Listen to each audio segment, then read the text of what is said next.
The chills you get from music are a fear response. The same neural circuit that floods your body with adrenaline when you hear a branch snap behind you in the dark, that circuit fires when a chord change catches your brain off guard. Your nervous system cannot tell the difference between a predator and a key change. And the signal that triggers all of this, the entire input to the system, is a pressure wave in air. Compression and rarefaction in a gas, no emotion in the signal, no meaning, no color. Frequency, amplitude, waveform shape, nothing else. So let me start at the beginning, at what sound actually is, because the answer is stranger and more precise than most people realize. Sound is not a thing. Sound is not a substance traveling through space. Sound is a pattern of compression and rarefaction in a medium. Air molecules pushing against their neighbors, those neighbors pushing against theirs, and a wave of pressure propagating outward at roughly 343 meters per second at room temperature. No molecule travels from the source to your ear. The pattern does. The individual molecules barely move at all. Each one oscillates back and forth over a distance smaller than the width of a human hair. But the disturbance they pass along crosses the concert hall in under a tenth of a second. And the way your brain processes that pattern is so precise, so strange, that it will construct sounds that were never in the air. We will get to that. A tuning fork vibrating at 440 Hz. Concert A, the international pitch standard since 1975, compresses the air in front of it 440 times per second. That is the entire physical content of a musical note. Pressure oscillation in a gas. But here is what matters for everything that comes next. A musical instrument does not produce a single frequency. A violin playing concert produces 440 Hz and 880 Hz and 1320 Hz and 1760 Hz, the harmonic series. Integer multiples of the fundamental frequency stacked on top of each other. The relative amplitudes of these harmonics are what distinguish a violin from a trumpet, from a human voice, all playing the same note. This is what physicists call timbre, and it is entirely a wave physics phenomenon. It is the Fourier decomposition of the waveform. Joseph Fourier proved in 1822 that any periodic waveform can be decomposed into a sum of pure sinusoids. Every musical sound you have ever heard is a superposition of sine waves. Which means the real question is how your ear makes any sense of it at all. Because what arrives at your eardrum is closer to chaos than music. A single violin already produces dozens of harmonics. A full string section produces thousands. Add woodwinds, brass, percussion, and a human voice, and the pressure waveform arriving at your eardrum is a sum of tens of thousands of sinusoidal components, all obeying the principle of linear superposition, all adding their pressures algebraically at every point in space, all propagating at the same speed regardless of frequency. The air does not sort them. The air carries all of them simultaneously, tangled together in a single pressure signal. And somehow your ear sorts all of it out. And the way your ear sorts it out is, from a physics standpoint, one of the most precise feats of signal processing inside your body right now. Sound pressure waves enter the ear canal, a tube about 25 millimeters long, and hit the tympanic membrane, the eardrum. It vibrates. Three tiny bones in the middle ear, the malleus, incus, and stapes, the three smallest bones in the human body, amplify and transmit those vibrations to the oval window of the cochlea. The impedance mismatch between air and the fluid inside the cochlea would normally reflect most of the sound energy back. The middle ear bones solve this. They act as an impedance matching transformer, concentrating the force from the large eardrum onto the much smaller oval window, boosting the pressure by a factor of roughly 20. Now, the cochlea. This is where it gets interesting.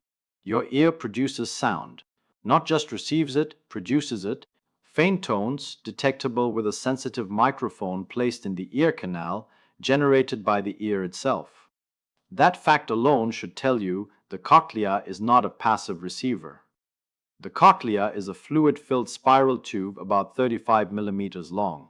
Coiled up, it is roughly the size of a pea. Running along its length is a thin membrane called the basilar membrane. And the basilar membrane has a physical gradient built into its structure. It is narrow and stiff at the base, near the oval window, and wide and flexible at the apex. This gradient means that different frequencies cause maximum displacement at different positions along the membrane. High frequencies peak near the base. Low frequencies peak near the apex. The membrane physically separates a complex sound into its constituent frequencies, arranged spatially along its length. This is a mechanical Fourier transform. Your ear performs the same mathematical operation that engineers use in digital signal processing, except it does it with a membrane thinner than a sheet of paper, in real time, continuously, from before the day you were born. Joel von Bekesi won the Nobel Prize in Physiology in 1961 for mapping this. He showed that the basilar membrane functions as a frequency-to-place converter. Each position along the membrane responds maximally to a specific frequency. Sitting on the membrane are roughly 15,500 hair cells per cochlea, about 3,500 inner hair cells that do the primary signal transduction, and about 12,000 outer hair cells that act as biological amplifiers. Each hair cell is tuned to a narrow band of frequencies. When the membrane displaces at its position, the hair cell bends, ion channels open, and the mechanical vibration becomes an electrical neural impulse. The outer hair cells deserve a moment of attention, because they are the source of those sounds your ear produces. They do not merely detect vibration, they generate it. They are motile. When stimulated, they physically change length, contracting and expanding at the frequency of the incoming sound, amplifying the basilar membrane's response by a factor of roughly 140 decibels of gain. This is an active process powered by a motor protein called prestin embedded in the cell membrane. Your cochlea is not a passive receiver. It is an active amplifier with feedback. Those faint tones, autoacoustic emissions, are the outer hair cells doing their job. Your ear is a speaker as well as a microphone. The dynamic range of this system is staggering. Your ear operates across 12 orders of magnitude of sound intensity, from the threshold of hearing at 0 decibels to the threshold of pain at roughly 120 decibels. That is a factor of 1 trillion in acoustic power. 1 trillion. To put that in perspective, if the threshold of hearing were 1 penny, the threshold of pain would be $10 billion. Same ear, same membrane, same 15,500 hair cells handling both. No microphone built by human engineers comes close to this range without switching gain stages or clipping the signal. And it does this because of something Ernst Weber and Gustav Fechner figured out in the 1850s and 1860s. Human perception of intensity is not linear, it is logarithmic. Double the acoustic power and you perceive a small increment in loudness, not a doubling. This is the Weber-Fechner law. It is the reason the decibel scale is logarithmic. It maps to how you actually hear. Equal steps in decibels correspond to roughly equal steps in perceived loudness. Your ear has a built-in logarithmic compressor. The same mathematical function that engineers design into audio equipment, your cochlea performs with protein and fluid. Think about that. And all of this, the membrane, the hair cells, the logarithmic compression, is just the hardware. The question is, what happens when that hardware encounters a chord progression that brings you to tears? That part is stranger, and it starts with your brain predicting the future. But there is a consequence of the membrane's resolution limits, one that explains a question humans have been asking for 2,500 years. Why does a perfect fifth sound like resolution and a tritone sound like dread? Play two pure tones simultaneously. If their frequencies are close but not identical, you hear beating, a periodic fluctuation in loudness at a rate equal to the frequency difference. 200 Hz and 203 Hz produce 3 beats per second. This is linear superposition. The waves constructively and destructively interfere, and the amplitude of the combined signal oscillates at the difference frequency. You can test this in 30 seconds. Free tone generator on your phone, 200 Hz in one ear, 205 in the other. You will hear 5 beats per second, a slow wobble in loudness. It is one of the strangest things you can do with a phone and 2 earbuds. Now bring the frequencies closer. 200 and 201, 1 beat per second, a gentle pulsing. Now move them apart, 200 and 215. The beating is so fast it blurs into a buzzing roughness. As the frequency separation increases, the beating speeds up. At a certain point, somewhere around 15 to 20 beats per second, the individual beats become too fast for your auditory system to resolve, and you hear something different. Roughness, an unpleasant, grating, buzzing quality. This is dissonance, not a musical judgment, a physical phenomenon. Two frequency components exciting overlapping regions of the basilar membrane and creating interference that the hair cells cannot cleanly separate. As the separation increases further, the roughness disappears and the two tones are heard clearly and cleanly. This is consonance.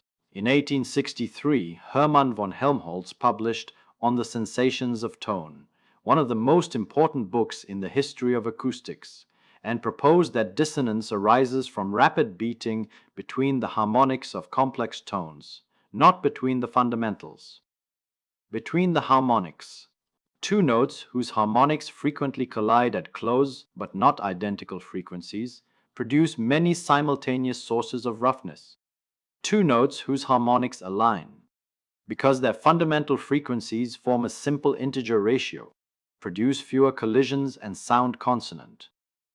Helmholtz had connected subjective musical experience to measurable wave interference for the first time, but he could not say where in the body that interference became dissonance. That took another 100 years. Rainier Plump and Willem Levelt refined this into something precise and testable. In 1965, they showed that maximum dissonance occurs when two frequencies are separated by roughly 1/4 of the critical bandwidth, the resolution limit of the basilar membrane at that frequency region. Below 500 Hz, the critical bandwidth is about 100 Hz. Above 500 Hz, it increases proportionally with frequency. Consonance returns when the frequency separation exceeds the critical bandwidth, when the basilar membrane can cleanly separate the two components. You see, the physics of consonance is basilar membrane resolution. It is the ear's inability to separate two frequencies that are too close together that creates the percept of roughness. Dissonance is not in the air, it is not in the musical theory. It is in the 35 millimeters of membrane inside your cochlea. This is why a perfect fifth frequency ratio, 3:2, sounds consonant. The harmonics of the two notes either coincide exactly or are separated by more than a critical bandwidth, no roughness. A tritone, the most dissonant interval in Western music, frequency ratio 45:32, has harmonics that fall systematically into the roughness zone. Pythagoras knew the ratios 2,500 years ago. He discovered that strings with lengths in simple integer ratios produced pleasant intervals. Helmholtz explained the mechanism. Plump and Levelt connected it to the physical structure of the ear. The entire theory of musical harmony, the foundation of virtually all Western music, the reason a C major chord sounds resolved and a diminished chord sounds tense, reduces to wave interference filtered through the resolution limits of a membrane 35 millimeters long. Everything described so far is the air doing physics. The basilar membrane separating frequencies, the critical bandwidth creating roughness, Pythagoras' ratios, all of it is in the signal. What happens next is not: play 200 Hz and 300 Hz together. You hear a pitch at 100 Hz, the fundamental frequency, even though no acoustic energy exists at 100 Hz. The speaker is not producing it. The air is not carrying it. The basilar membrane is not vibrating at the position corresponding to 100 Hz, and yet you hear it clearly. This is the missing fundamental. John Schouten described it in 1940 as residue pitch. Joseph Licklider confirmed it in the early 1950s with a decisive experiment. He added masking noise that would have covered any physical distortion products the ear might have generated at the fundamental frequency. Listeners still heard the missing pitch. The frequency is not in the air. It is not on the basilar membrane. It is reconstructed by your auditory system from the pattern of harmonics present. The spacing between 200, 300, 400, and 500 Hz implies a fundamental at 100 Hz. Your brain infers the fundamental from the harmonic relationships. It is pattern completion, the auditory equivalent of seeing a triangle when only 3 vertices are drawn. Ernst Terhart called this virtual pitch, the auditory cortex running a pattern-matching algorithm to find the most likely fundamental consistent with the harmonics present. Pipe organ builders have exploited this for centuries. A 32-foot organ pipe, the longest in a large instrument, producing a fundamental around 16 Hz, is enormously expensive to build and requires tremendous wind pressure. A technique called resultant bass uses 2 smaller pipes, say a 16-foot pipe at 32 Hz and a 10 2/3 foot pipe at 48 Hz, whose combined harmonics imply a fundamental at 16 Hz. The listener hears the deep bass that neither pipe physically produces. The physics never generates the frequency. The basilar membrane never vibrates at that position. The air never carries that wavelength. The listener hears it anyway. And the precision of this pattern matching is startling. Presnitzer and colleagues showed in 2001 that virtual pitch can be perceived from missing fundamentals between roughly 30 Hz and 3200 Hz, a range spanning nearly 7 octaves. Your brain can infer a pitch from harmonics alone across almost the entire musically relevant frequency range. This is the first moment in the chain where the physics of the air and the physics of perception decisively diverge. Everything up to this point, wave propagation, Fourier decomposition, basilar membrane resonance, critical bandwidth, is classical acoustics. The missing fundamental is where the brain starts building what the physics did not send. Keep that in mind, because it connects to something we are going to need later. Now, how does any of this make you cry? When you listen to music, your brain is not passively receiving sound. It is actively predicting what comes next. Every note, every chord, every rhythmic pattern is being evaluated against a statistical model your auditory cortex has been building since before you were born. Since the 3rd trimester of fetal development, when the cochlea becomes functional and the fetus begins processing the rhythmic and melodic contours of the mother's speech. Decades of exposure to music in your culture have trained a sophisticated prediction engine that runs continuously, generating expectations about the next moment in the sound stream. David Huron formalized this in 2006 in what remains the most comprehensive framework for musical expectation. His ITPR theory describes 5 sequential responses to a musical event. Imagination. When a melody begins ascending, your brain is already simulating where it might land, running ahead of the sound. Tension. Physiological arousal increases as the anticipated moment approaches. Prediction. Your brain commits to a specific expectation. Reaction. A fast, automatic response to whatever actually arrives. And appraisal. A slower, conscious evaluation of what happened versus what you expected. And this is where information theory enters the physics of music. In 1948, Claude Shannon published a mathematical framework that would define the information age. In Shannon's framework, information is surprise. A perfectly predictable signal carries 0 information. You already knew what was coming. A completely random signal carries maximum entropy, maximum average surprise per event. But it has no structure for your prediction engine to model, and the violation of a pattern carries information precisely because it was unexpected. The information entropy of a melodic sequence, the average surprise per note, calculated from the transition probabilities between notes in a given musical style, correlates with emotional response. Too predictable and you are bored. Too random and you are lost. Music lives in between, where your prediction engine has just enough structure to feel confident and just enough surprise to be wrong. You see, Leonard Meyer saw this as early as 1956. His Emotion and Meaning in Music argued that musical emotion arises from the violation of expectation. Huron gave the framework its neurological grounding. And then, in 2011, Valerie Salimpour and her colleagues at McGill University published a paper that connected all of it to neurochemistry. Using PET scans and functional MRI, they showed that listening to chill-inducing music releases dopamine in the striatum, the same reward circuit activated by food, sex, and addictive drugs. But the critical detail was in the timing.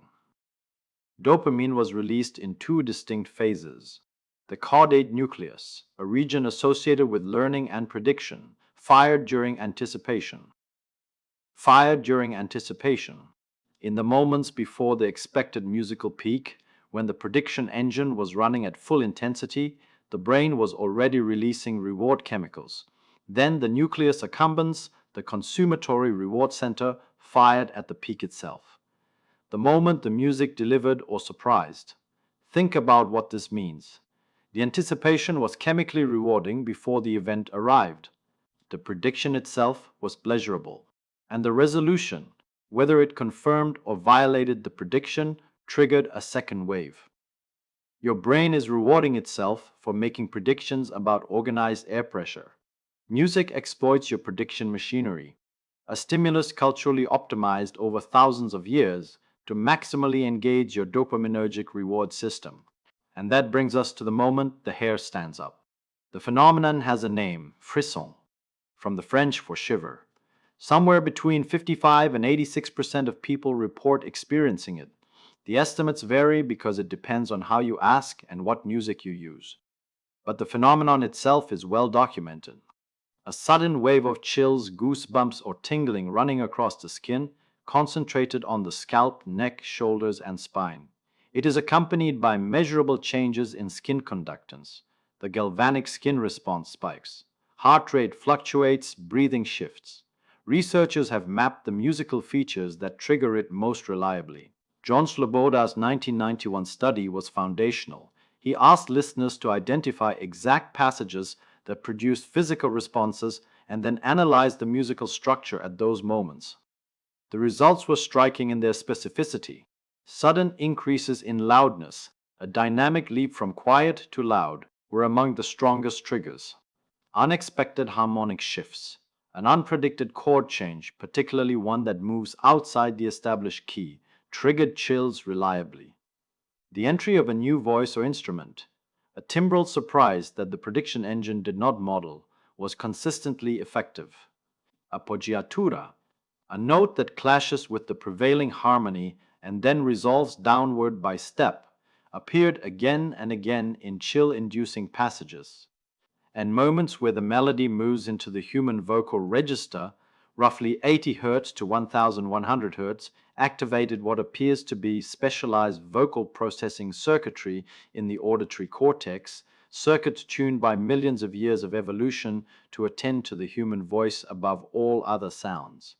Every one of these triggers is, in information theoretic terms, a local spike in entropy, a moment where the prediction engine encounters more surprise than the running average.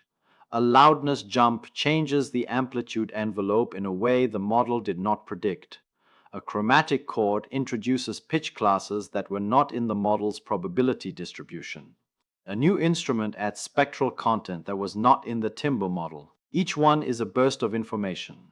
But the frisson does not come from the surprise alone. If surprise was sufficient, random noise would give you chills. It does not.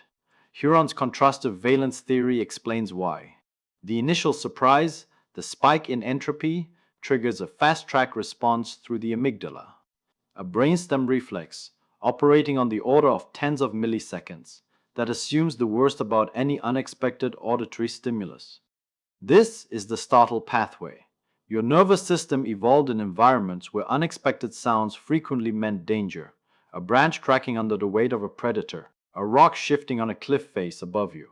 The fast reaction does not wait for analysis. It does not check whether the sound is a tiger or a trombone. It triggers a suite of defensive responses, heart rate spike, skin conductance increase, and piloerection, goosebumps. The erector pili muscles at the base of each hair follicle contract, a vestigial defense response. In furred animals, piloerection makes them appear larger to a threat. You just got scared by a chord change. Then, within a few hundred milliseconds, the slower cortical appraisal arrives. The auditory cortex and prefrontal cortex complete their analysis. It is music, it is not dangerous. The prediction was violated, but the context is safe.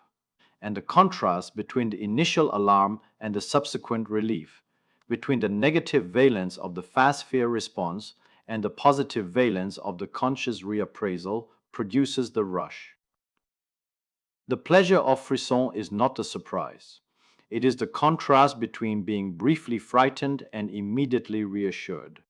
Your nervous system scared itself with a chord change and then congratulated itself for surviving.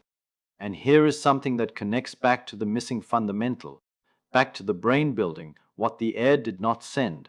Remember the 100 Hz pitch that no speaker produced, no air carried, no basilar membrane vibrated for?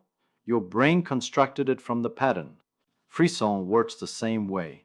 The physical signal contains a loudness change, or a new harmonic combination, or a timbral shift.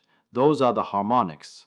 The frisson, the shiver, the goosebumps, the catch in the chest, is the missing fundamental.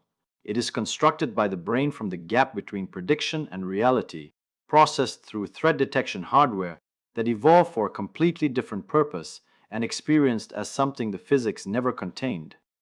The air sent frequencies. The brain built an emotion. In both cases, the thing you experience most vividly is the thing the physics never produced. Frisson's susceptibility varies between people, and the reasons are physical. Matthew Sachs and colleagues showed in 2016 that people who experience frisson frequently have enhanced white matter connectivity between the superior temporal gyrus, part of the auditory cortex, and the anterior insula, the brain region involved in interoception, the sense of your own body's internal state. More wiring between hearing and body awareness.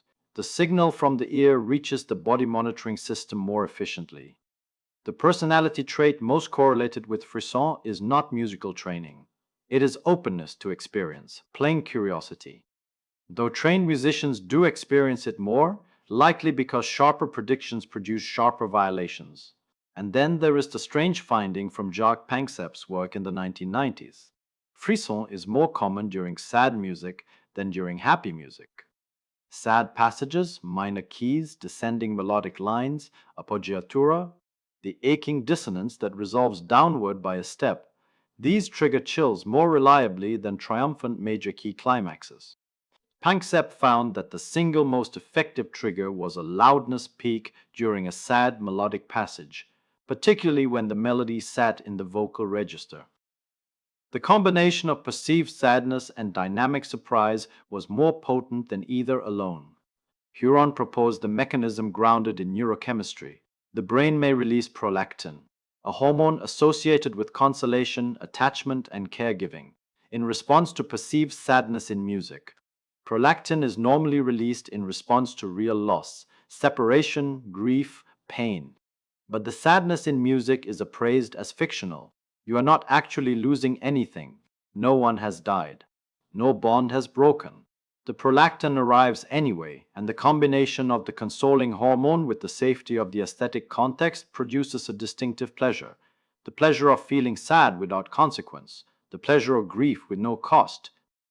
This may be why humans seek out sad music, a behavior that makes no sense from a simple reward perspective. Why would a system optimized for survival create a reward for experiencing simulated loss? Perhaps because the simulation calibrates the system. Perhaps the prediction engine needs to rehearse its responses to loss in a safe environment, the way the immune system needs exposure to weakened pathogens.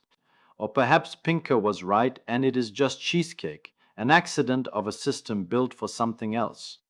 And then there is the question no one can answer. Music appears in every human culture ever documented, everyone.